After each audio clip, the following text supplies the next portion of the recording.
Steffi. ഞങ്ങൾ അങ്കമാലിയിൽ നിന്ന് വരുന്നു. ഇതെൻ്റെ മകളാണ് ഹേസൽ. ഞാൻ ആദ്യമായിട്ട് ഉടമ്പടി എടുക്കുന്നത് ഏപ്രിൽ 11, 2022 ഞാനിത് എൻ്റെ കൂടെ വർക്ക് ചെയ്യുന്ന ചേച്ചിമാർ പറയണ കേട്ട് എനിക്ക് ചെറുപ്പം മുതലേ മാതാവിനോട് വളരെയധികം അടുപ്പമുള്ള വ്യക്തിയാണ് ഞാൻ. കാരണം എൻ്റെ അമ്മ വഴി, അതായത് ഞങ്ങൾ എല്ലാ ദിവസവും ശനിയാഴ്ച ദിവസങ്ങളിൽ പ്രത്യേകിച്ച് പള്ളിയിൽ പോകും. അങ്ങനെ മാതാവിനോട് ഒത്തിരി അടുപ്പവും ഒത്തിരി വിശ്വാസമുള്ള വ്യക്തിയാണ് ഞാൻ. അപ്പോൾ ഇങ്ങനെ കൃപാസനത്തിനെ കുറിച്ച് കേട്ട് കഴിഞ്ഞപ്പോൾ എനിക്ക് വളരെയധികം ആഗ്രഹം തോന്നി. ഇങ്ങനെ മാതാവിൻ്റെ അടുത്ത് പോകണം, മാതാവിനെ കാണണം എന്നൊക്കെ വിചാരിച്ചാണ് ഞാൻ വരുന്നത്. അപ്പോൾ സത്യത്തിൽ എനിക്ക് പ്രത്യേകിച്ച് ഉടമ്പടിയിൽ വെക്കാനായിട്ട് എനിക്ക് പ്രത്യേകിച്ച് കാരണങ്ങളൊന്നും അന്ന് എനിക്ക് തോന്നിയായിരുന്നില്ല. ഇവിടെ വരുന്ന സമയത്ത് തൊട്ട് മുമ്പ് എൻ്റെ കൂട്ടുകാരി ചേച്ചി ഇതമാതിരി പുറത്ത് പോകണമെന്ന് ആഗ്രഹം പറഞ്ഞു. ഇങ്ങനെ അയർലൻഡിൽ പോവാണെന്നൊക്കെ പറയണ കേട്ടപ്പോൾ ചെറിയൊരാഗ്രഹം എനിക്ക് തോന്നി. പക്ഷേ എനിക്ക് പിള്ളേരെ പിരിഞ്ഞിരുന്ന് പോകാം അങ്ങനത്തെ കാര്യങ്ങളൊക്കെ ഓർത്ത് ഞാൻ ആ ആഗ്രഹം വേണ്ടാന്ന് വിചാരിച്ചു. പിന്നെയും ആ ചേച്ചി പോണ കാര്യം കേട്ട് കഴിഞ്ഞപ്പോൾ എനിക്ക് എന്തായാലും പോകണമെന്ന് ആഗ്രഹം തോന്നി. അതേമാതിരി തന്നെ ഞാനിവിടെ വന്നു. ഞാൻ ആദ്യമായിട്ട് ഉടമ്പടി വെച്ച കാര്യം, മാതാവേ എനിക്ക് പോകാൻ കഴിയുമെങ്കിൽ, എൻ്റെ മക്കൾ പിരിഞ്ഞ് എനിക്ക് പോകാൻ കഴിയുമ്പോൾ, മാതാവിന് ആഗ്രഹമുണ്ടെങ്കിൽ എനിക്ക് എൻ്റെ അയർലൻഡിൽ പോകണം എന്നുള്ള ഒരു കാര്യം സാധിച്ചു തരണമേ എന്ന് പറഞ്ഞിട്ടാണ് ആദ്യമായിട്ട് ഞാനൊരു ഉടമ്പടി വെച്ചത്.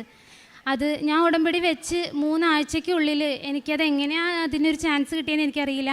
എനിക്കൊരു ചാൻസ് കിട്ടി. ഞാനങ്ങനെ സി വി കൊടുത്തു. സി വിയിൽ 3 ആഴ്ചയ്ക്കുള്ളിൽ എനിക്ക് ഇൻ്റർവ്യൂവിന് വിളിച്ചു. ഞാനങ്ങനെ എനിക്ക് അയർലൻഡിൽ പോകാനുള്ളൊരു അവസരം ദൈവം എനിക്ക് ഒരുക്കി തന്നു. അതുപോലെ തന്നെ എൻ്റെ മകൻ 3 വയസ്സായിട്ട് അവൻ സംസാരിക്കുന്നുണ്ടായിരുന്നില്ല.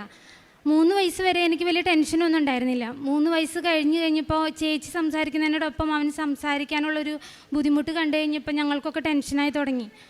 അപ്പോൾ എനിക്ക് ആകെ വിഷമമായി. ഇപ്പം ഞാൻ ഇവിടെ വീണ്ടും വന്ന് മാതാവിൻ്റെ അടുത്ത് ഞാൻ ഉടമ്പടി വെച്ചത്, മാതാവേ എൻ്റെ മകന് പെട്ടെന്ന് സംസാരിക്കാനായിട്ടുള്ള അനുഗ്രഹം കൊടുക്കണേന്ന്. അതുമാത്രമല്ല, ഞാനിങ്ങനെ മാതാവിൻ്റെ തൈലം നാവിലൊക്കെ വരച്ച് കൊടുത്ത് പ്രാർത്ഥിക്കുമായിരുന്നു. ഇപ്പോൾ അവൻ നല്ല പോലെ വർത്താനം പറയുന്നുണ്ട്. മണി പോലെ അവൻ എല്ലാ കാര്യങ്ങളും പറയുന്നുണ്ട്.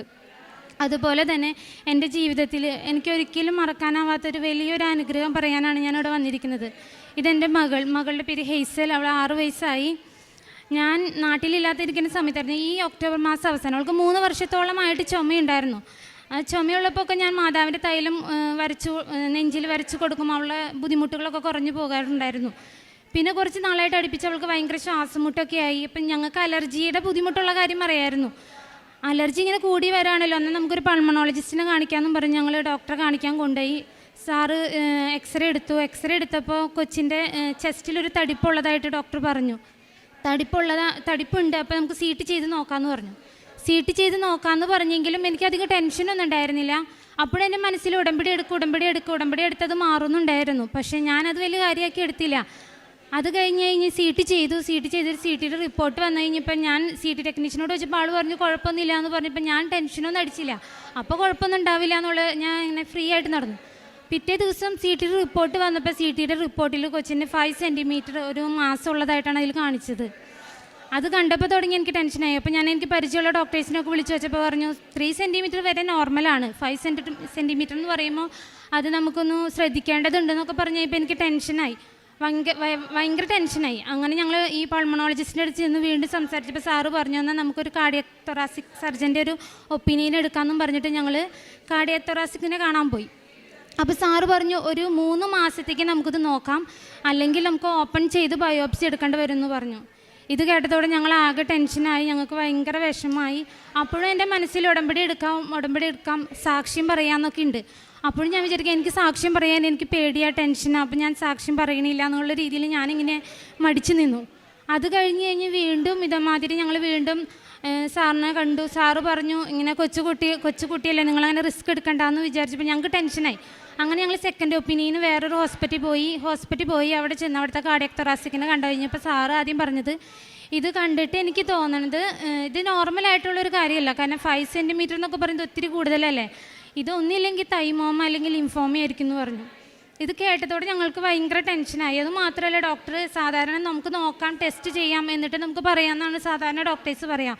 ഡോക്ടർ പറഞ്ഞു ഹസ്ബൻഡിൻ്റെ അമ്മയ്ക്കും എൻ്റെ അമ്മയ്ക്കും CA ബ്രസ്റ്റാണ്, അപ്പോൾ ഇങ്ങനെ ഹിസ്റ്ററി ഉള്ളതുകൊണ്ട് ഇത് മിക്കവാറും ലിംഫോമ തന്നെയായിരിക്കും എന്ന് പറഞ്ഞു. ഇതും കൂടി കേട്ടതോടെ ഞങ്ങൾക്ക് വളരെയധികം ടെൻഷനായി, ഭയങ്കര സങ്കടമായി. എന്താ ചെയ്യേണ്ടതെന്ന് എനിക്കറിയില്ല. അപ്പം ഞാൻ ആകെ എൻ്റെ മുമ്പിലും ആകെ മാതാവ് മാത്രമേ ഉള്ളൂ. എന്നും എൻ്റെ മുമ്പിൽ ഞാൻ മാതാവിനെ തന്നെ വിളിക്കാറുള്ളൂ. ഞാൻ മാതാവിനോട് പറഞ്ഞു, എൻ്റെ മാതാവേ, എൻ്റെ പേടിയൊക്കെ മാറ്റി വെച്ച് ഞാൻ സാക്ഷ്യം പറഞ്ഞോളാം, എൻ്റെ കൊച്ചിനെ അസുഖം ഭേദമാക്കി തരണേ, ഞാൻ ഓടി വന്ന് സാക്ഷ്യം പറഞ്ഞോളാം, എനിക്ക് എന്ന് ലീവ് കിട്ടുന്നു ആദ്യം ഞാൻ സാക്ഷ്യം പറയാൻ വരാം മാതാവേ എന്നും പറഞ്ഞ് ഞാൻ പ്രാർത്ഥിച്ചു. അത് കഴിഞ്ഞ് ഇവളുടെ ബ്ലഡ് ടെസ്റ്റ് ചെയ്തു. അപ്പോൾ ഞാൻ ഉടമ്പടി എടുത്തിട്ടുണ്ടായിരുന്നില്ല.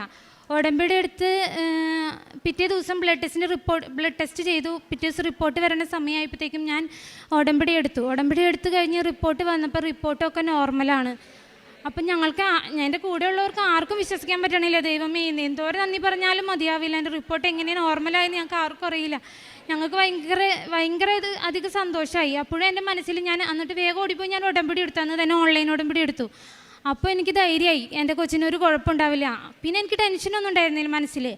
അന്ന് രാത്രി വീണ്ടും കൊച്ചിനെ അഡ്മിറ്റ് ആക്കിയായിരുന്നു ബയോപ്സി എടുക്കാനായിട്ട്. അന്ന് രാത്രി തന്നെ അപ്പോൾ ഇവർ ആദ്യം പറഞ്ഞു വീണ്ടും നമുക്ക് CT ചെയ്ത് നോക്കാമെന്ന് പറഞ്ഞായിരുന്നു. പിന്നെ വേണ്ടാന്ന് പറഞ്ഞു. അന്ന് രാത്രി ഉടമ്പടി എടുത്ത് അന്ന് രാത്രി വീണ്ടും CT ചെയ്യാമെന്നും പറഞ്ഞ് ഡോക്ടർ രാത്രി 12 മണിയായപ്പോൾ കൊച്ചിനെ CT ചെയ്ത് റിപ്പോർട്ട് പിറ്റേ ദിവസം രാവിലെ വന്നപ്പോൾ റിപ്പീറ്റ് ചെയ്ത CTയിൽ കൊച്ചിൻ്റെ മാസ് 2 സെൻറ്റിമീറ്ററായി. അത് കഴിഞ്ഞ് അപ്പം ഞങ്ങൾക്കൊക്കെ ഭയങ്കര സന്തോഷമായി. 2 സെൻറ്റിമീറ്റർ എന്ന് പറഞ്ഞു കഴിഞ്ഞപ്പോൾ ഒത്തിരി സന്തോഷമായി. എങ്ങനെ പറയേണ്ടതെന്ന് എനിക്കറിഞ്ഞൂടാ. മാതാവിനോട് ഞാൻ ഒത്തിരി നന്ദി പറഞ്ഞു. ഇതെങ്ങനെ സംഭവിച്ചെന്ന് എനിക്കറിഞ്ഞൂടാ. ആദ്യം 5 സെൻറ്റിമീറ്റർ എന്ന് പറഞ്ഞ സാധനം 2 സെൻറ്റിമീറ്റർ ആവാമെന്ന് പറഞ്ഞത് നിസ്സാര കാര്യമില്ലല്ലോ. ഡോക്ടേഴ്സിന് തന്നെ ഡൗട്ടായി, ഇനി ഇത് കൊച്ചിന് ബയോപ്സി എടുക്കണ്ടേ എന്നുള്ളൊരു ഡൗട്ടായി. അത് കഴിഞ്ഞപ്പോൾ എല്ലാവരും പറഞ്ഞു കൊച്ചാണല്ലോ, അപ്പം നമുക്ക് റിസ്ക് എടുക്കണ്ട, നമുക്ക് റിപ്പോർട്ട് രണ്ട് രീതിയിലല്ലോ വന്നത്, അതിപ്പോൾ നമുക്ക് ബയോപ്സി എടുത്ത് നോക്കാം, റിസ്ക് എടുക്കണ്ട, നമുക്ക് കൺഫേം ചെയ്തിട്ട് പോവാം എന്ന് പറഞ്ഞ് ഞങ്ങൾ പിറ്റേ ദിവസം കൊച്ചിനെ ബയോപ്സിക്ക് കിടത്തി. ബയോപ്സി എടുത്തു. GA ലാണ് ബയോപ്സി എടുത്തത്. ബയോപ്സി എടുത്തു കഴിഞ്ഞ് 7 ദിവസം കഴിഞ്ഞപ്പോൾ റിപ്പോർട്ടിന് ഞങ്ങൾ വെയിറ്റ് ചെയ്തു. റിപ്പോർട്ട് വന്നപ്പോൾ കൊച്ചിൻ്റെ റിപ്പോർട്ട് നോർമലായിരുന്നു, ബയോപ്സിയുടെ റിപ്പോർട്ട് നോർമലായിരുന്നു.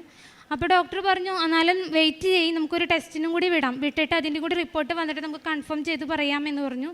അങ്ങനെ ഞങ്ങൾ വീണ്ടും വെയിറ്റ് ചെയ്ത് ഒരാഴ്ച കൂടി കഴിഞ്ഞപ്പോൾ അതിൻ്റെ റിപ്പോർട്ടും വന്നു. ആ റിപ്പോർട്ടും നോർമലായിരുന്നു. എങ്ങനെ എനിക്ക് മാതാവിനോട് നന്ദി പറയേണ്ടതെന്ന് അറിയില്ല. അത്രയധികം ഞങ്ങൾ ടെൻഷൻ അടിച്ചു. ഒന്നാമത് ഞാൻ നാട്ടിലുണ്ടായിരുന്നില്ല. ഒത്തിരി വിഷമിച്ച് എനിക്ക് അറിഞ്ഞുകൂടാ മാതാവിനെ എങ്ങനെയൊക്കെ സഹായിച്ചിട്ടുണ്ടെന്നുള്ള കാര്യത്തിൽ. എന്നെ മാനസികമായിട്ട് ശാരീരികമായിട്ട് ഒത്തിരി മാതാവിനെ സഹായിച്ചിട്ടുണ്ട്. അതുപോലെ തന്നെ ഞാൻ പല സ്ഥലത്തും മാതാവിനെ കണ്ടതായിട്ട് എനിക്ക് അനുഭവപ്പെട്ടിട്ടുണ്ട്. നിഴൽ പോലെ പല തരത്തിലും ഒത്തിരി പ്രാവശ്യം മാതാവിൻ്റെ അടുത്ത് വന്ന് നിന്നതായിട്ട് എനിക്ക് അനുഭവം ഉണ്ടായിട്ടുണ്ട്. അതുപോലെ തന്നെ ഞാൻ അയർലൻഡിൽ പോകണമെന്ന് ഞാൻ ആദ്യമായിട്ട് വിചാരിച്ച കാര്യം എനിക്ക് മാതാവ് സാധിച്ചു തന്നു. അതെങ്ങനെ ദൈവത്തോട് എനിക്ക് അറിഞ്ഞുകൂടാ. എന്നെ മാതാവ് ഒത്തിരി കാര്യങ്ങളിൽ സഹായിച്ചു. ഇപ്പോൾ ടെൻഷനോടെ എനിക്ക് സത്യത്തിൽ എനിക്ക് പറയാൻ കിട്ടണില്ല. ഒത്തിരി നന്ദി, കൃപാമാതാവിനെ നന്ദി പറയും. ഞാൻ എൻ്റെ കുടുംബവും ഒത്തിരി നന്ദി പറയുകയാണ്. പിന്നെ ഞാൻ ഉടമ്പടി എടുത്ത സമയത്ത് ഞാൻ പത്രം വാങ്ങിച്ച് കൊണ്ടുപോയി ഞാൻ വിതരണം ചെയ്യാറുണ്ടായിരുന്നു. പിന്നെ എന്നാൽ പറ്റുന്നതോളം ഞാൻ സാമ്പത്തികമായിട്ടും അല്ലെങ്കിൽ ഇങ്ങനെ രോഗികളായിട്ടുള്ളവരെയൊക്കെ ഞാൻ സഹായിക്കാറുണ്ടായിരുന്നു. എന്നെ കൊണ്ട് പറ്റുന്ന തരത്തിൽ ഞാൻ സഹായിക്കാറുണ്ട്. പിന്നെ പ്രാർത്ഥനയുടെ കാര്യത്തിൽ ഞാൻ രാവിലെയും വൈകിട്ടും ഞാൻ മുടങ്ങാണ്ട് എല്ലാ ദിവസവും കൊന്തെത്തിച്ച് പ്രാർത്ഥിക്കാറുണ്ട് മാതാവിൻ്റെ അടുത്ത്. മാതാവ് ഒത്തിരി ഞാൻ എന്തെല്ലാം കാര്യങ്ങൾക്ക് ടെൻഷൻ അടിച്ചിട്ടുണ്ടോ, ഞാൻ പുറത്ത് പോയി എന്ന് പറഞ്ഞില്ലേ, പുറത്ത് പോയപ്പോഴും എനിക്ക് ഒത്തിരി പ്രതിസന്ധികൾ ഉണ്ടായിട്ടുണ്ട്. ആ പ്രതിസന്ധികളിലൊക്കെ ഞാൻ എൻ്റെ മാതാവിനെ വിളിച്ച് എൻ്റെ കാശുരൂപം നെഞ്ചോട് ചേർത്ത് ഞാൻ എപ്പോൾ പ്രാർത്ഥിച്ചിട്ടുണ്ടോ അപ്പോഴൊക്കെ എൻ്റെ എല്ലാ കാര്യങ്ങളും ഒരു തടസ്സവും കൂടാതെ എല്ലാ കാര്യങ്ങളും എനിക്ക് സാധിച്ചിട്ടുണ്ട്. എൻ്റെ ഏറ്റവും വലിയ ശക്തി എന്ന് പറയുന്നത് എൻ്റെ കാശുരൂപമായിരുന്നു.